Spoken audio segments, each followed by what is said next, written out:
Quand on se lance dans des études de sciences, souvent c'est parce qu'on est curieux et le journalisme permet cette curiosité.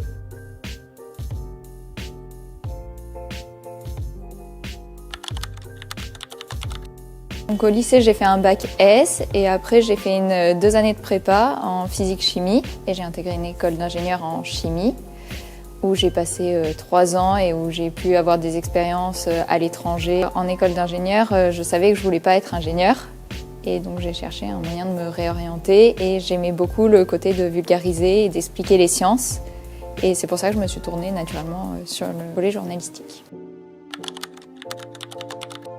Scientifique, disons que ça a semé des petites graines en école d'ingénieur sur des problématiques que j'avais pas forcément conscience, comme justement la pollution plastique. C'est ma formation scientifique qui m'a donné les clés. Et je me suis dit mince, on n'en parle pas assez de ces problématiques-là alors que c'est fondamental. Donc c'est pour ça que j'ai aussi voulu me tourner vers cette formation de journalisme.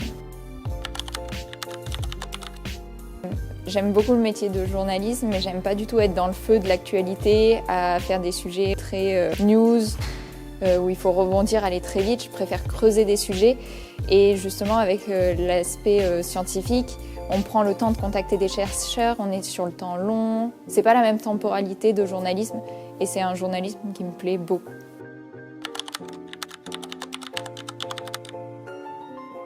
Je sais pas vraiment si le journalisme c'est très littéraire dans le sens où on rapporte des faits.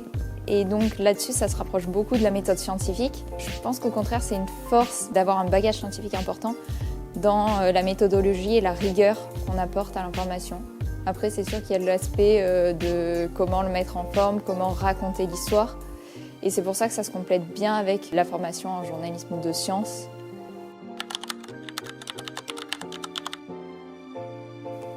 Faut pas faire de gaffe.